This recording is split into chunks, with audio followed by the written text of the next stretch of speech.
first of all, again, thank very sincerely Father Peter for inviting me to become a part of this wonderful conference.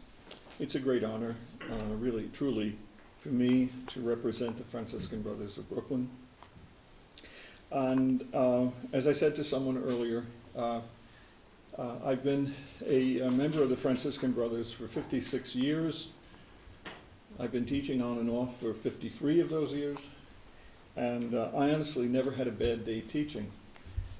As I said to someone, I had very bad things happen in teaching. If you've ever seen a grand mal seizure, they don't have very many of those any longer because of the medications you have for epilepsy, but I had 2 in my time. And that was a bad day. Teaching later in my life at St. Francis College, 9/11 was a bad day. And to watch our students, 3 of the students that I taught were killed that day. And one of them was a saint. I really, Captain Timothy Stackpole of the New York City Fire Department. If you ever read anything about him, you will see he was truly a saintly Catholic gentleman in the New York City Fire Department. 5 children, and lost his life. And I coached him and taught him. And so his loss was very great blow to me as a friend and as a mentor and so forth. But I have to still say, I never had a bad day teaching. So I'm very proud to be a Catholic school teacher. And for me, it's been really one of the greatest, if not the greatest blessing of my life. So with all that being said, by way of background, my topic, the title of my topic, I tried to align it with the spirit of the conference, to talk about Catholic schools and Catholic culture. So schools and culture. And what I call Catholic schools and Catholic culture, once and future reflections. And I want to draw attention to the relationship between the schools and the culture, which I think is, from my perspective, after teaching for more than 50 years, is the major issue that I see is the problem looming on the horizon, but also the great challenge for us as we go forward. A Catholic philosophy of education endorses the ideal of developing knowledge, skills, and moral virtues for the sake of the personal welfare of the students, the promotion of the common good of society, and the enhancement of the spiritual and religious life of the Church, the body of Christ. This specific understanding of education inspires, sustains, and justifies the vital mission of Catholic schools in the transmission of an authentic Catholic culture. Thus, at the beginning of my presentation, I would like to propose a thesis, so to speak, concerning the intimate relationship between Catholic schools and Catholic culture. The thesis goes something like the following. A renewed understanding of the character and mission of Catholic schools and a serious effort in the direction of preserving their institutional vitality and effectiveness is an absolute necessity for the preservation of an authentic Catholic culture in this country. I would like to unpack this thesis along 2 lines of reflection. A, historical, and B, philosophical. The line of historical reflection. In order to establish the proper context for an understanding of the unique role which Catholic schools have played in the preservation of a Catholic culture in our country, I should first like to consider the crucial important sessions of the Plenary Council of Baltimore. That is, the Council of Bishops in the United States, which were held in Baltimore, Maryland, between 1852 and 1884. I think it's important for us, if we can, to look at the history of the Plenary Council of Baltimore because it was a council that addressed the problem addressed many problems, but education in particular, over a period of 32 years. That in itself is significant. They were not forced into an immediate solution by the press of the events. They thought in the long run, in long-term issues about Catholic life, and in particularly about Catholic education. At one time, the ecclesiastical province of Baltimore alone comprised the church government of our church in this country, in the whole territory of the American Republic. However, by the late 1840s, as more provinces developed, there were 7 provinces, as I understand it, ecclesiastical provinces in the United States in the 1840s. It became necessary for a plenary council to assemble in order to address urgent church problems and issues. For example, the vast influx of immigrant Catholic Irish people to this country. There were some large number of Germans, but an immense number of Irish people after 1847. The subsequent problems for the Catholic culture in the United States were enormous. Anti-Catholic nativism, with the Know Nothing Party beginning about 1850, provoked a profound cultural crisis that the Episcopal leadership of the country became very, very immediately aware of. How to combat the aggressive policies of anti-Catholic nativists to separate the immigrant population from its allegiance to its Roman Catholicism was a serious issue of the highest degree for the leadership of the church. At this point, it is necessary just to mention that the plenary council addressed many other issues, but I want to focus just on the educational issue. The first session, or the first part of the plenary council, took place between May 9, 1852, and May 20th, 1852. The session was led by Archbishop Francis Kenrick, the 6th Archbishop of Baltimore, and the bishops of the first plenary council outlined the following educational objectives. First, that the bishops of each diocese are urged to establish a Catholic school in every parish, and its teachers should be paid from the general funds of the parish. So it was a parochial focus and concern. Further, it urged, whenever possible, that teachers belonging to religious congregations should staff such schools. On the other hand, for those Catholic children forced to attend public schools for whatever reasons, rigorous catechetical instruction be made available, and additionally, the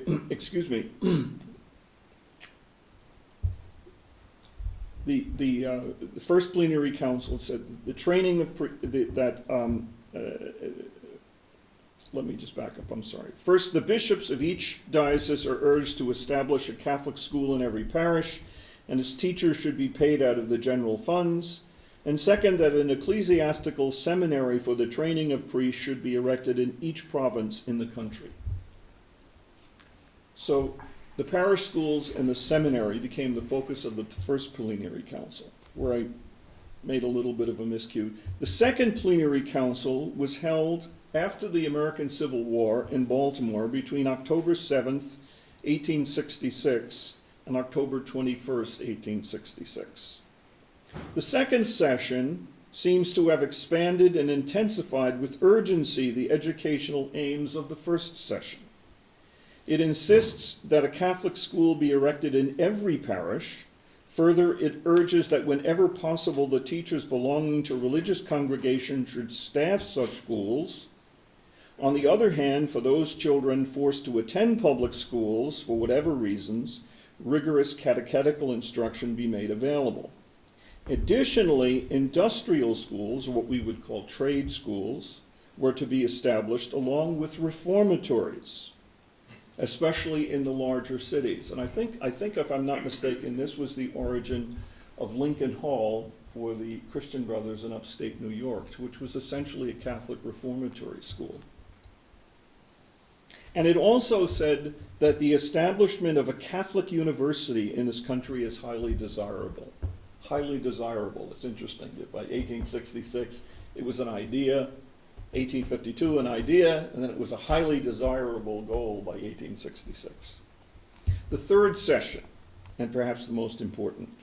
The third session was held in Baltimore between November 9th, 1888 and December 7th, 1884, November 9th, 1884, and December 7th, 1884.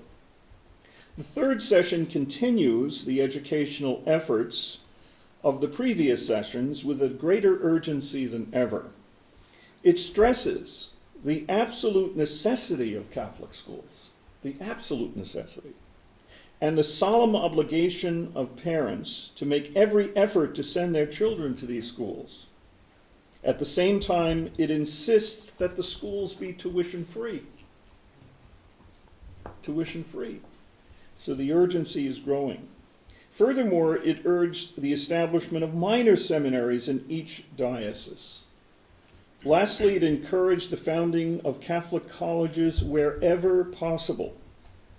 And so, for example, in 1863, Boston College was founded, and in my own Brooklyn diocese, St. John's University was founded in 1870, and St. Francis College, which was St. Francis Academy until that time, became a college chartered by New York State in 1884. One of the problems that we found in the history of our college, if you were a graduate of a Catholic high school in New York City, you could not get accepted in Columbia. That was it.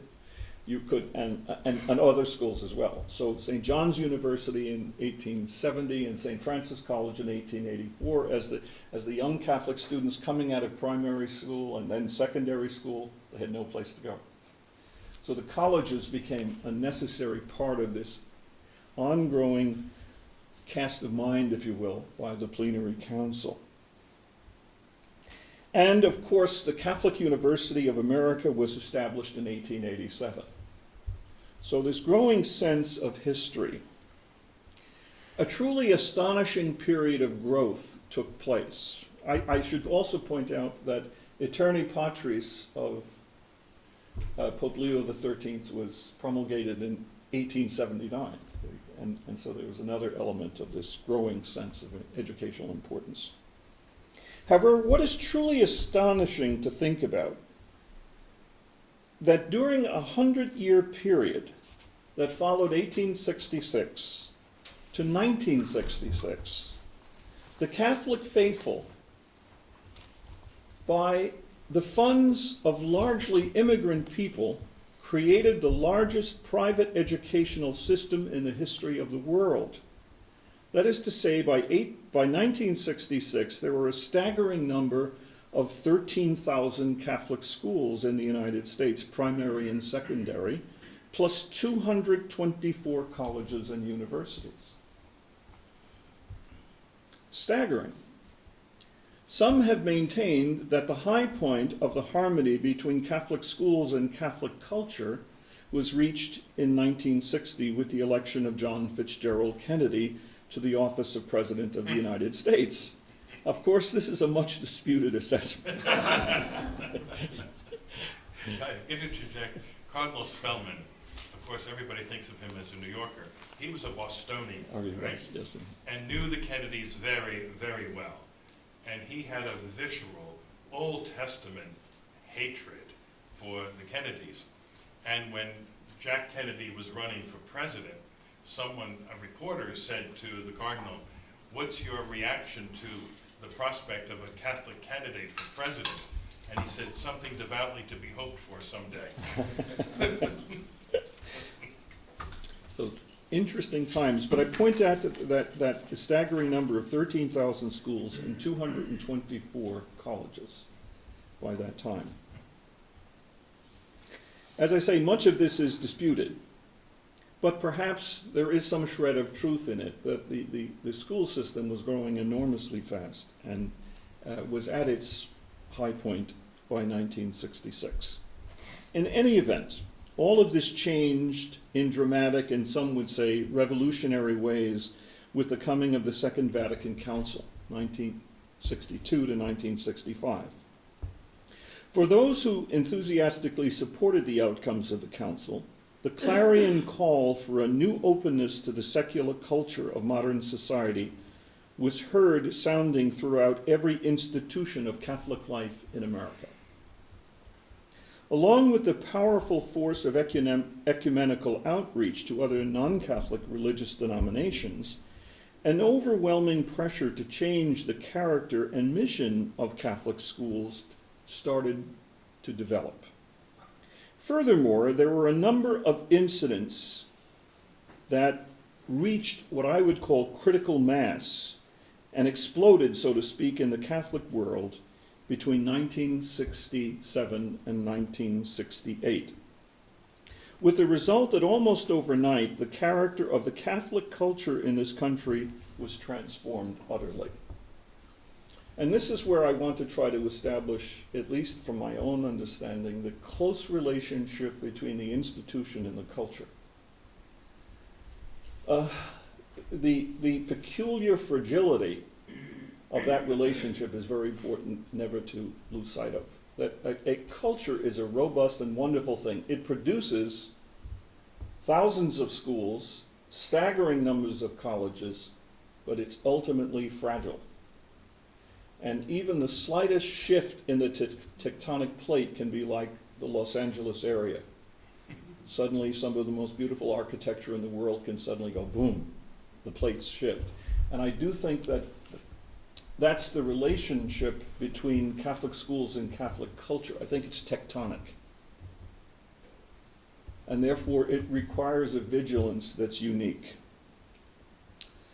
The first of these incidents that took place was the Land O'Lakes Conference, which was a conference on Catholic higher education, which met in a remote resort in Wisconsin between July 20th and July 23rd, 1967.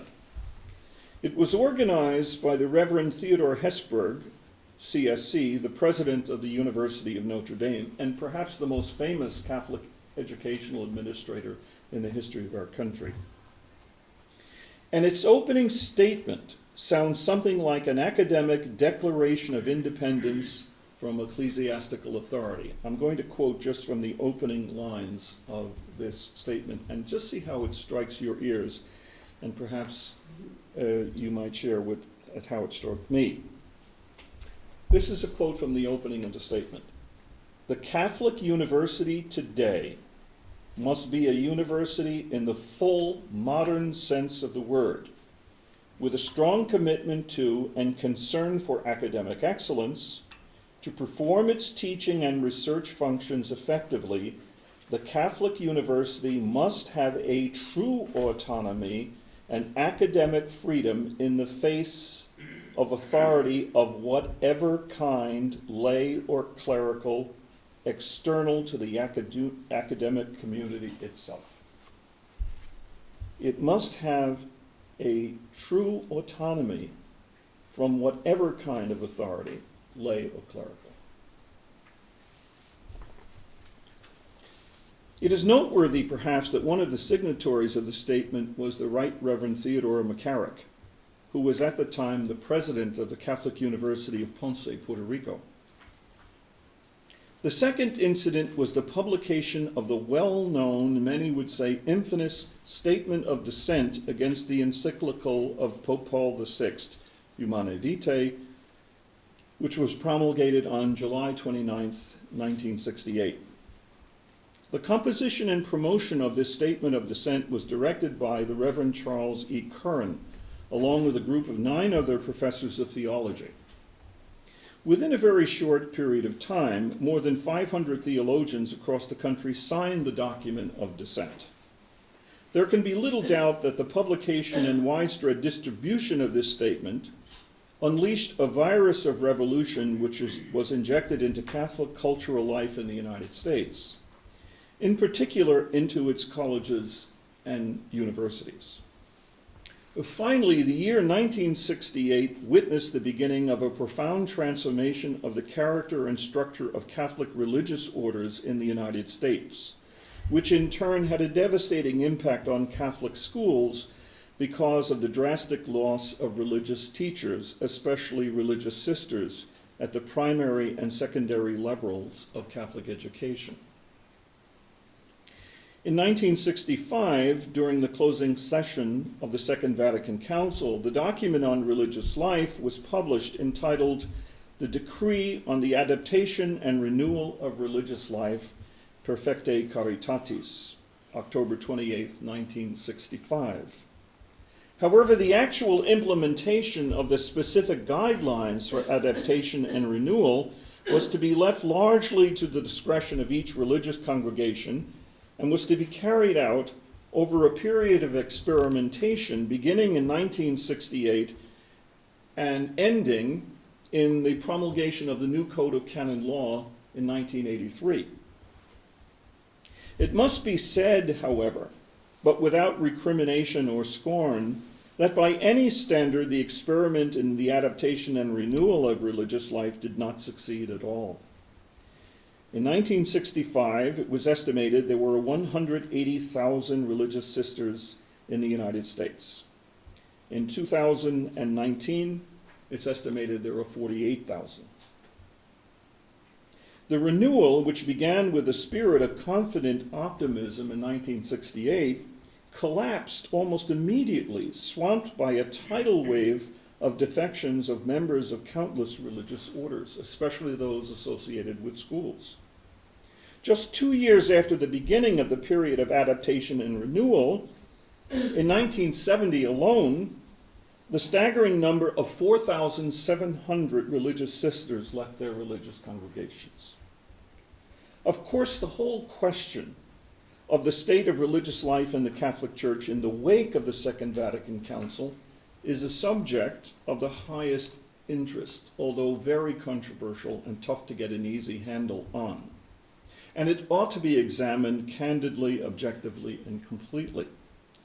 However, that is not my immediate concern in these remarks. Rather, I intend to focus on two things. First, on the dynamics of this cultural crisis, and secondly, the fragility of all cultural forms that are entrusted to us. The dynamics of the crisis and the fragility of the forms. 1968 witnessed the confluence of these three critical forces in the life of the Catholic Church in the United States. The crisis of academic autonomy, the crisis of theological dissent, and the crisis of religious life. They converged at the same time, and these powerful social forces, so to speak, created, in my opinion, a perfect storm of cultural fragmentation, which affected almost every area of Catholic life in this country and still continues to do so. A perfect storm of fragmentation took place. I'm not sure we've recovered. And unless we see or rethink the mission of the Catholic schools within the horizon of that perfect storm of fragmentation, I think we get trapped back into the same problems over and over again. The fragility of cultural forms. All cultural forms are living realities, not abstractions. An authentic culture is constituted by the vitality of widely shared human experiences and a common moral understanding, by dynamic exchanges of lively opinions and spirited ideals, by the involvement with vibrant traditions and animated institutions. As such, cultures are rich with meaning and significance. Still, they are terribly fragile for the same reasons that individual human beings are fragile. Both are constantly subject to the possibility of accident, disease, infection, and trauma. In short, the fragility of each and every culture is really inseparable from the intrinsic truth and goodness of its distinctive and essential forms. Therefore, such forms must be appreciated because of their innate vulnerability and preserved, protected, and defended for their inherent integrity. The culturally important work of preserving Catholic culture in this country is a mission that has been largely entrusted traditionally to Catholic colleges and universities, to Catholic primary and secondary schools. Furthermore, that work, the mission of the Catholic schools, has largely been concerned with a preservation and a clear statement of a Catholic understanding of human nature, of a Catholic sense of philosophical and theological anthropology. And this leads me into my second line of reflection, of the relationship of a Catholic understanding of anthropology and the mission of the schools. But perhaps I can just stop if there are any points of observation anyone has to ask at this moment. If not, I can go forward. Just to the fragility of the pre-conciliar Catholic culture in the country. Very often you'll hear sort of rad-trad saying, everything before Vatican II was wonderful, and then came Vatican II and everything fell apart. If something could fall apart so easily, Yeah. there were serious problems all along. I always give the example, a very simple example, but a very visual one. Women religious. How a woman could beg on her knees before a bishop for a habit, be swathed in 9 yards of black serge, and then overnight switch to a JCPenney pantsuit. There's something dramatically wrong with the formation. Right? That's the second point. That's where I think the forces, the ideological forces that were unleashed in the 60s, that was the second problem. And that's then what I hope with to the get. Humanae Vitae thing, brother cannot be any stronger and more correct on this. That was the watershed event. Yeah. In the immediate aftermath of Vatican II, 65, 66, 67, things were not really bad here, No. all right? But with the promulgation of Humanae Vitae and Pope Paul's clear decision not to support his own document by suppressing the dissension, that became clear that everything was up for grabs from that moment forward, all right? If you know the story of Cardinal O'Boyle disciplining the dissident clergy in Washington and then getting a phone call from Paul VI telling him to restore their faculties. It was over at that point. Brother Owen, what was the high water mark for religious? Was it 68 or 65? 65. 65. My own community, the Franciscan Brothers, had 250 members in 1965, and we're down to 60 now. Philosophical reflections. The Catholic understanding of human nature, known academically as philosophical anthropology, emerges from the traditional dialogue of faith and reason, the conversation, so to speak, between revealed theology and philosophy. This dialogue is the distinctive feature of Catholic theology and has played a unique role in the Catholic intellectual culture throughout the centuries. More than a century ago, and again in recent times, the dialogue of faith and reason has been addressed in significant encyclicals and papal instructions. 3 prominent works which examine the integral relationship between faith and reason in abundant detail and great depth are the encyclicals of Pope Leo XIII, the encyclical of Pope Leo XIII, Aeterni Patris, in 1879, the encyclical of St. John Paul II, Fides et Ratio, in 1998, and the remarkable instruction of Pope Benedict XVI, popularly known as the Regensburg Lecture of 2006. Each of these works, in their original ways, is charged with, each of the works is charged with radiations of a profound understanding of a profound Catholic understanding of human nature. An understanding that man is a rational being, created in the image and likeness of Almighty God, and redeemed by Jesus Christ. Fides et Ratio, which reflects this Catholic anthropology completely, begins with a magnificent description of the topic. It says, "Faith and reason are like two wings on which the human spirit rises to the contemplation of truth. And God has placed in the human heart a desire to know the truth, in a word, to know himself, so that by knowing and loving God, men and women may also come to the fullness of truth about themselves." Thus, instruction in Catholic theology and in Catholic philosophy, or in philosophy and Catholic theology, along with the education in the liberal arts in general, are, from a Catholic perspective, a program of intellectual, moral, and spiritual formation that prepares students to understand those ascendant ideals and moral positions that are worthy of serious pursuit and others that demand a determined resistance. In the Catholic understanding of human nature, there are, as I see it, there are positions that must be pursued, but at the same time, there are positions that must be resisted. The two work absolutely in conjunction. What must be embraced and what must be held at arm's distance.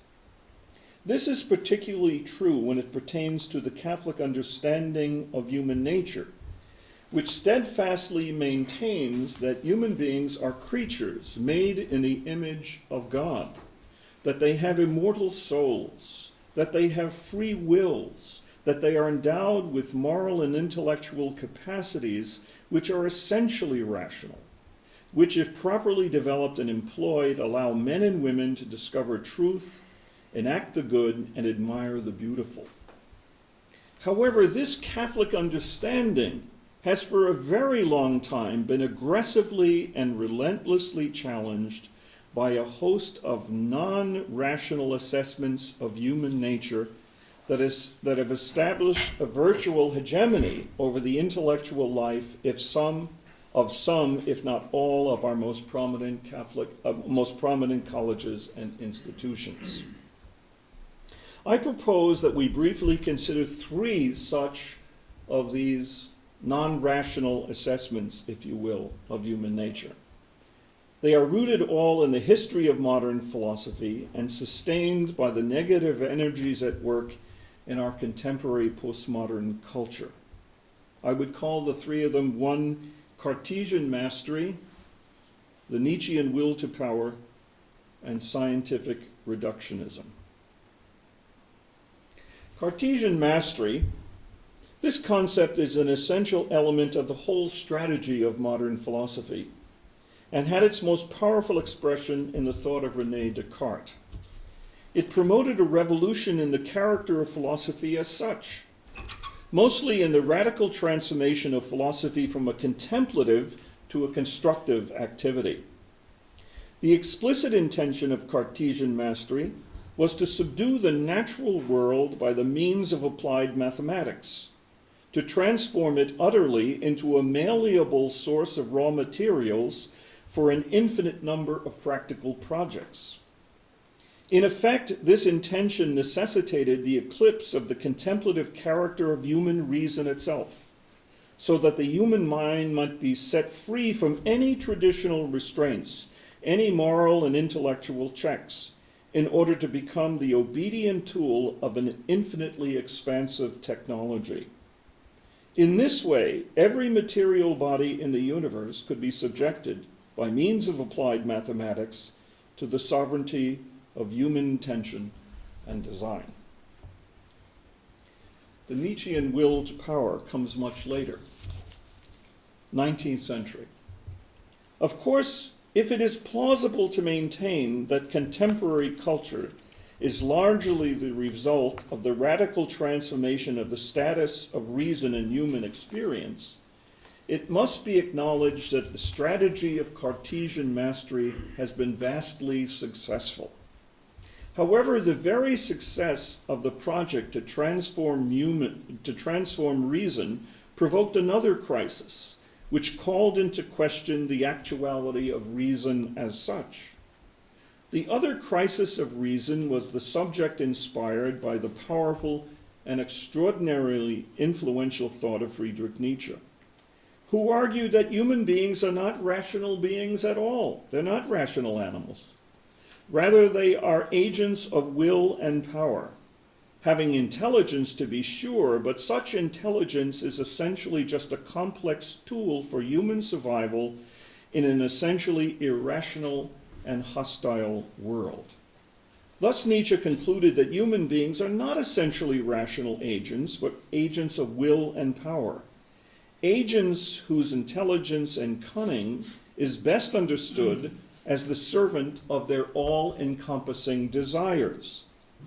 The radical character of Nietzsche's thought becomes clear in three principles that inform his comprehensive worldview.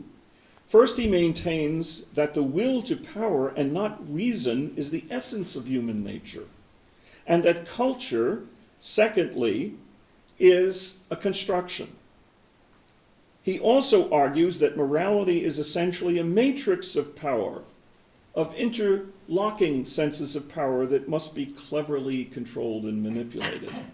That is to say, it is the function of a master-slave relationship, and that the only authentic moral agent in his understanding is the man of superior will, the Superman or the Übermensch, whose obligation is to enslave all wills weaker than his own.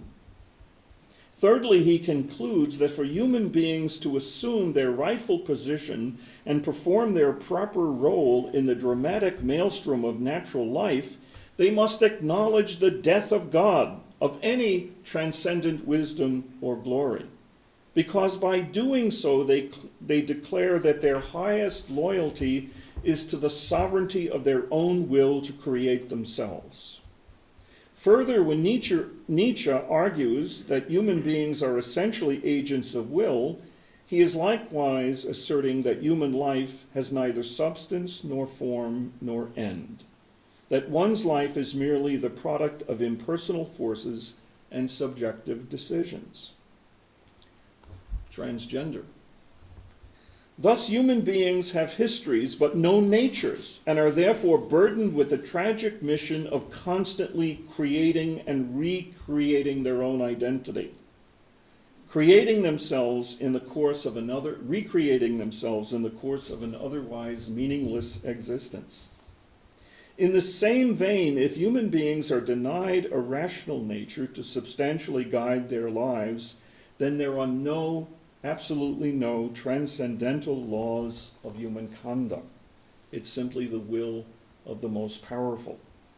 Thus, in the world of Nietzschean morality, there are no virtues but only subjective values, arbitrary codes of conduct that are radically unstable because they are determined not by reason, but only by the more powerful expressions of superior wills.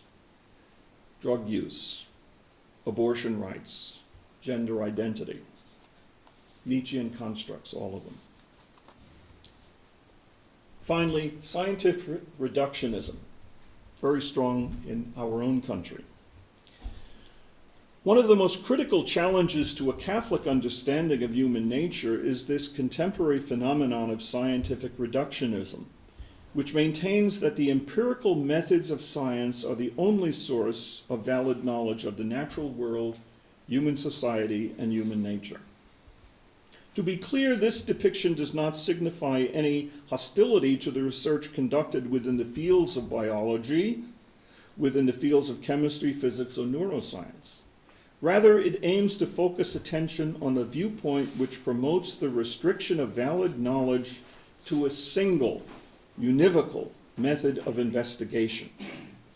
This view may well be described as the ideology of cognitive contraction, and it is alive and well in many intellectual circles today, especially in public schools.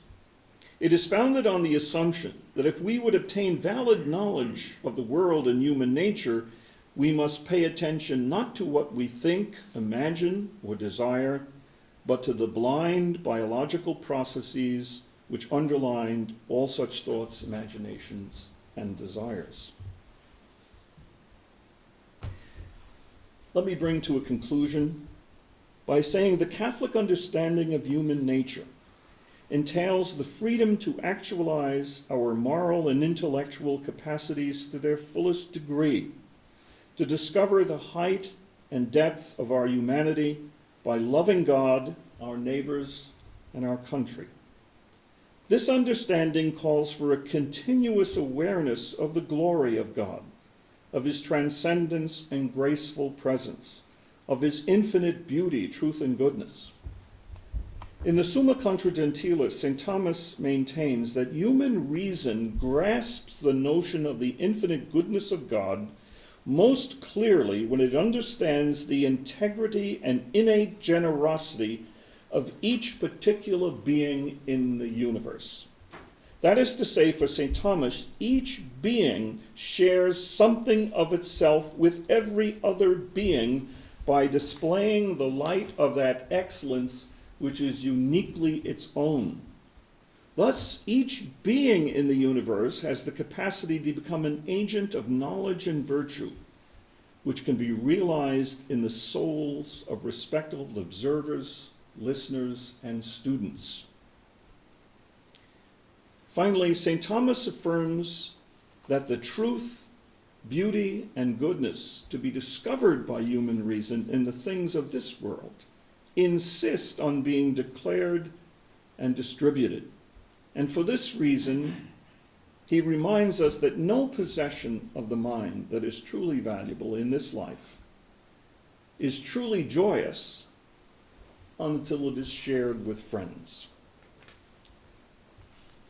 The truth, goodness, and beauty of the things of nature and grace, discovered by human reason and generously distributed and shared with others, is at the heart of the Catholic sense of friendship and generosity.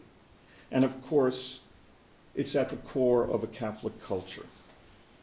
The mission of generosity and friendship, this mission of generosity and friendship illuminates the vocation of Catholic schools as the loving servants of a Catholic culture. To break that bond, to break that proper relationship, is to destroy both. The mission of the schools is nothing less than the defense, the cultivation, the promotion, and the protection of holiness in the life of the church.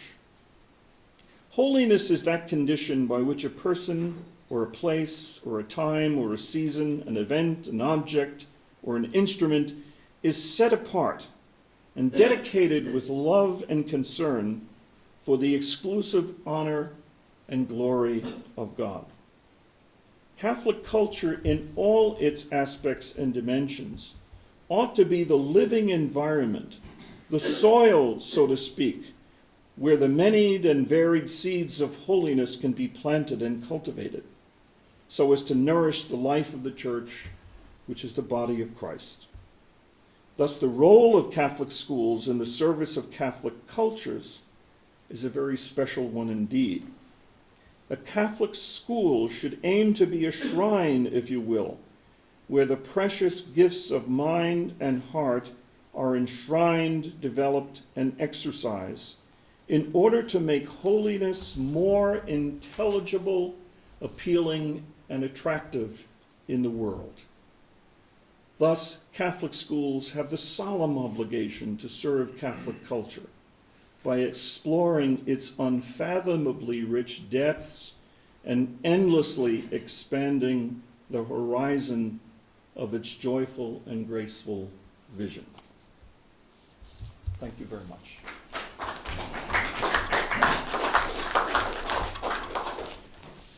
Brother hits on this issue of friendship.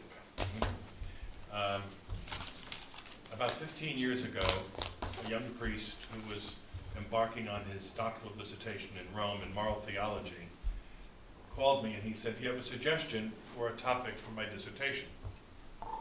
I said, without batting an eyelash, friendship. He said, "Are you kidding me? With all of the bioethical problems, with all of everything, friendship?" I said, "Father, let's think about this. If a correct notion of friendship were in place, we would have no issue about divorce and remarriage, birth control, abortion, same-sex relations. He said, oh, I never thought about that. He proceeded to write on something else entirely anyway. But, but you look at the classical authors, Aristotle, Augustine, Yeah. Lucretius, Yep. Cicero, all of these people are writing about friendship. Yeah? And then you look at the bastardization of it today with how many friends do you have, all right? 52,000 friends I have on Facebook. Well, how absolutely absurd, huh? As a matter of fact, that's one of the most interesting topics, an area that I became explored. The one thing that's missing in Thomas Hobbes, absolutely repugnant, repudiates friendship. In his understanding of sovereign political power, every person is potentially an enemy, because each person, no matter how weak, has the capacity to kill any other person. And it's the destruction of friendship. The eclipse of friendship with Hobbes is absolutely central. Our capstone class in second philosophy was entitled On Friendship, and then subheaded was marital love. Subtitled what? Marital love, Oh. so how they go hand in hand. But it was very interesting to see the ancients and medievals promoting it, and then, you know, the moderns destroying it. I think there are a couple of things. Interesting point. As a matter of fact, this was a point that was made very forcefully to Father Curran one time. I observed this. One of the contentions is that modern moral theology was often taught as a function of law, That's right. rather As than a was function, as a liturgy, rather than a function of Pre-Vatican virtue. II, liturgy was taught in canon law class. Rather than a function of virtue. Right. With St. Thomas, it's completely a function of virtue. But that, to me, it's that dynamic between what you have to resist. See, I think to a great extent the religious lives, my own community, were woefully unarmed when the ideology and the confusion of the 60s hit. Because if you think of 1968, you had the Tet Offensive in January, you had the assassinations of Martin Luther King, first of Martin Luther King and then Robert Kennedy. You had the Vietnam protests. You had a whole series of upheavals in the culture, the sexual revolution, and that created that intensified that perfect storm, and many Catholic religious orders, men's and women's orders, in my opinion, were just not. They had no real tools to discriminate, to interpret the ideological forces that came down like a tsunami on them. And so you had that perfect storm of the dissent, the Land O'Lakes, and then the religious life. And I think unless we really see that, it's going to be hard to understand the relationship between the culture and the schools. It's interesting that you pointed out there are things that we must promote and others that we must Right. resist. At the conference, Cardinal George, God rest his soul, had apologized to us. He had said we focus so much on, the truth or the goodness or the beauty, assuming that we could draw people by persuasion, that we forgot to tell them what was wrong and why it was wrong, Right. and why we need to avoid it. Right. He said we did a disservice. Well, and see again, the whole pre-conciliar moral theology was all the via negativa. And simply, here's the rule, obey it or go to hell.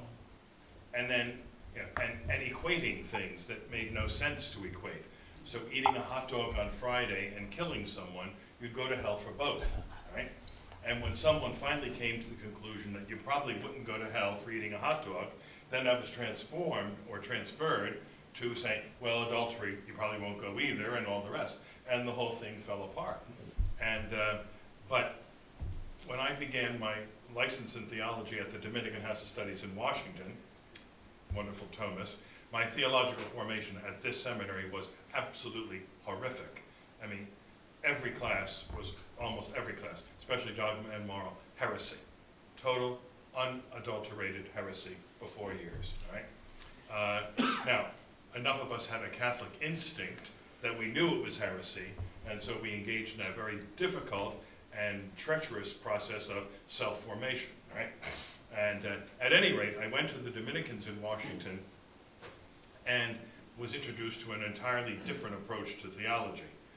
But one of the first courses the first course I had was a scripture course taught by Father Francis Martin. Just a phenomenal professor.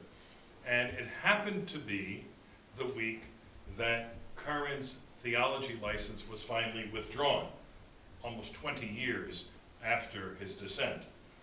And there were non-Catholics in the class, and an Episcopal clergy person said, well, given what the Pope has just done and what Cardinal Hickey has just endorsed, you, Father Martin, must be incredibly embarrassed about being a Catholic theologian. And Father Martin said, well, no, to the contrary. Let me say this. He said, people tell me that Father Curran is a nice guy. He said, I've not met him, I don't know. We'll presume that. He said, and they say that he's a great theologian. He said, I don't know that either. He said, you know, I have a charismatic background. And we charismatics are always saying, Jesus is Lord, Jesus is Lord. And he said, it's true. He said, but let me tell you, here's the problem of Father Charles Curran. He doesn't understand something, that Jesus is Lord of my intellect, he's Lord of my eyes, he's Lord of my hands, he's Lord of my stomach, he's Lord of my feet, and he's also Lord of my genitals. And he said, and there's no carving out an area safe from the Lordship of Jesus Christ. He said, that's his problem. He has separated this from everything else. Marvelous insight, huh? Can I, yes, well, I'm sorry. I just have a question, brother. You talked about the fragility of the Catholic culture Yeah. before Vatican II. I guess, hopefully we have been addressing that indirectly. But could you talk more about what are the causes of that, fragility?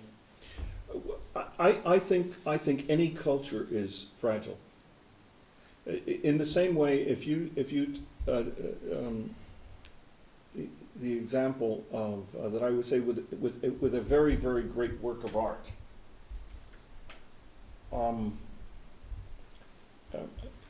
I have a niece who teaches art in Delphi University, and she was asked to consult at a restoration project of a work of art at the Frick Gallery in New York. She knew of this, and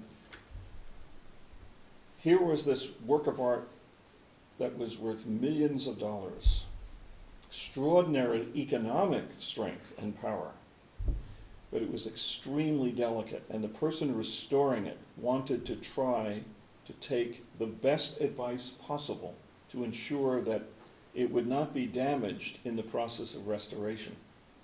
Now, using that somewhat, I think the Catholic culture is always in that condition, that it's extraordinarily powerful, but it's subject to a great deal of destruction if its fragility is not understood properly.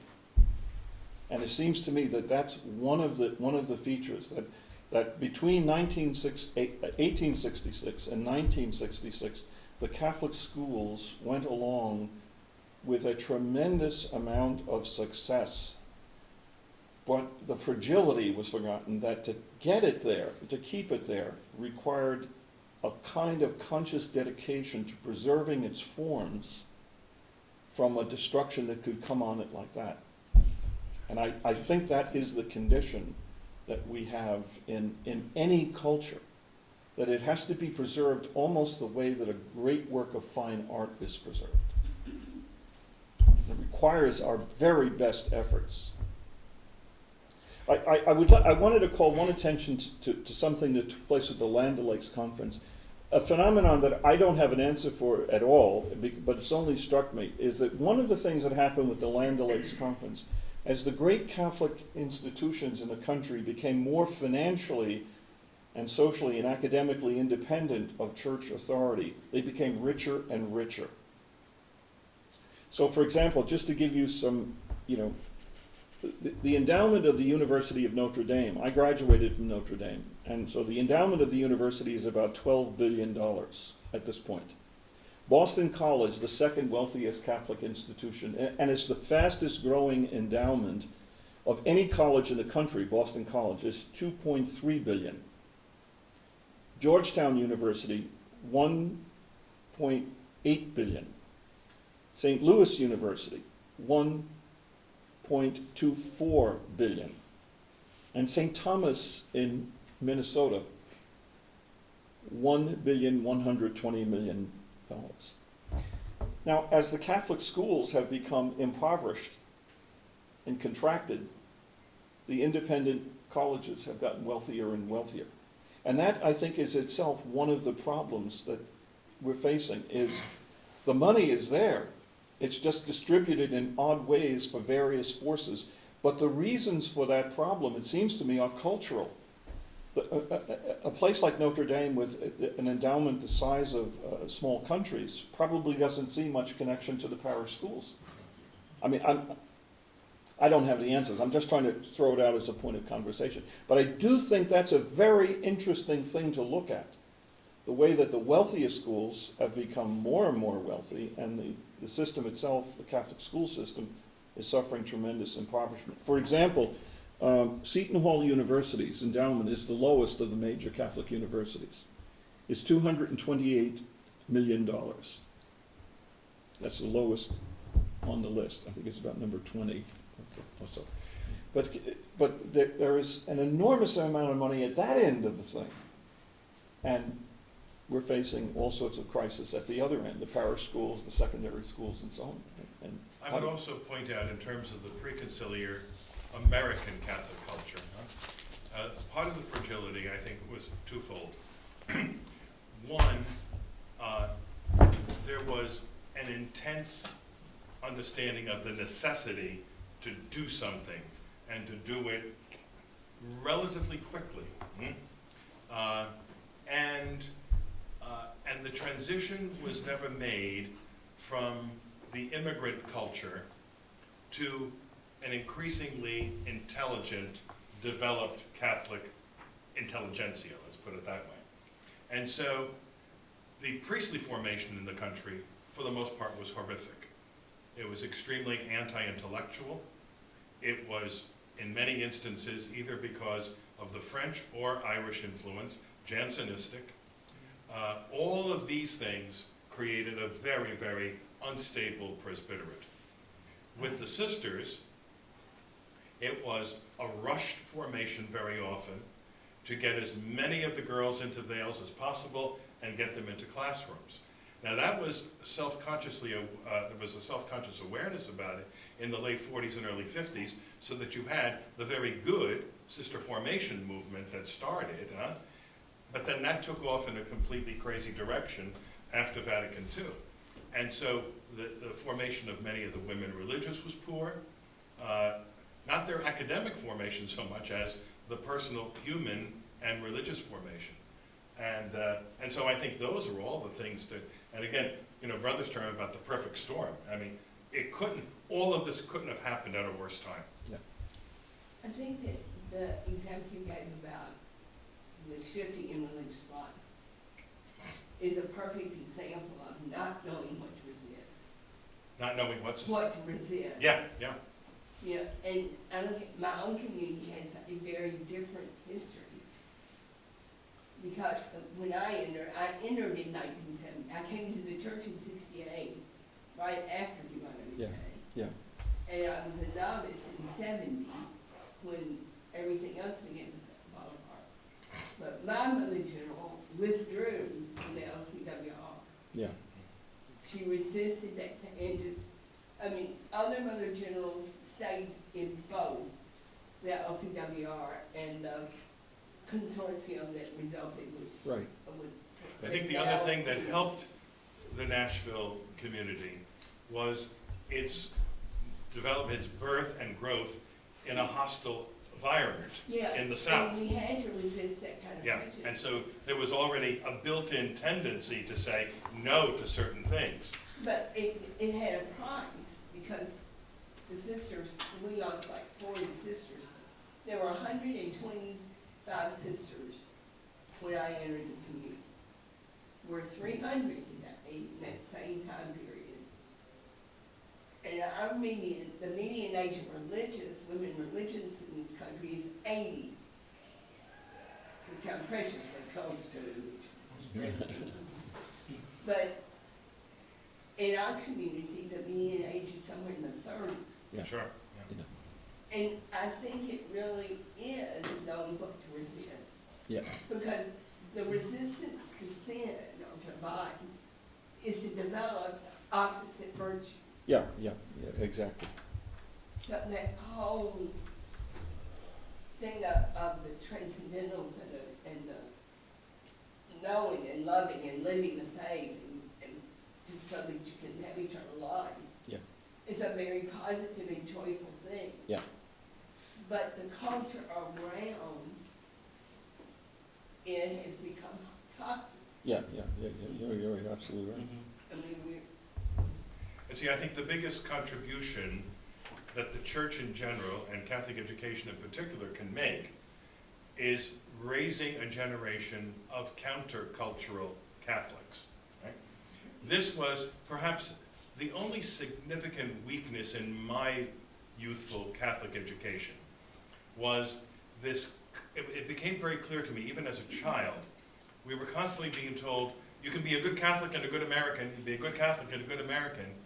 And even as a kid, I was thinking, what's that all about?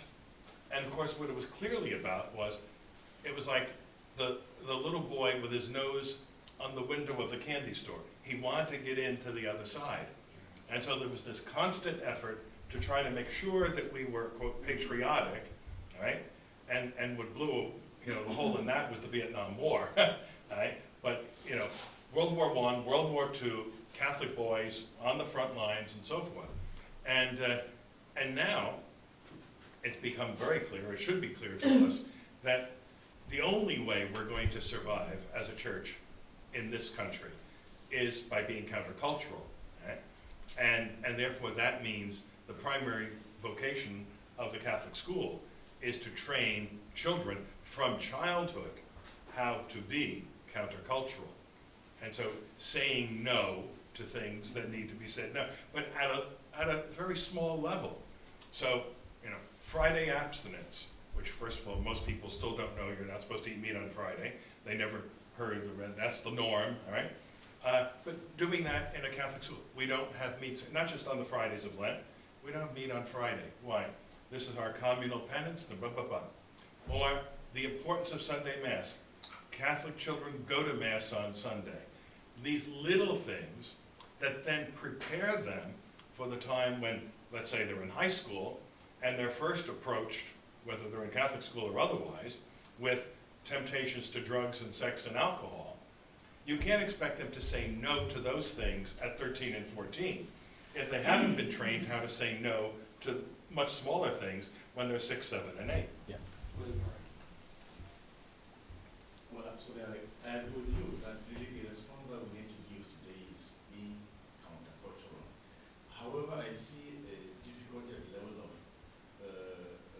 the assimilation of the Catholic culture itself. And the Catholic culture itself, we haven't really mastered it because within the house there are different Of course, parts. yeah. And as a result of this, they are more fragile, and it's going to make it difficult, therefore, to. Well, if you remember, our first night, I believe, I talked about the conflict in the American episcopate in the 19th century between the Americanists and the assimilationists. This is not a new phenomenon, except that in those days, nobody knew that the bishops were killing each other. Right? Now everything's on the internet. But so this is a constant tension in the church throughout her history, really.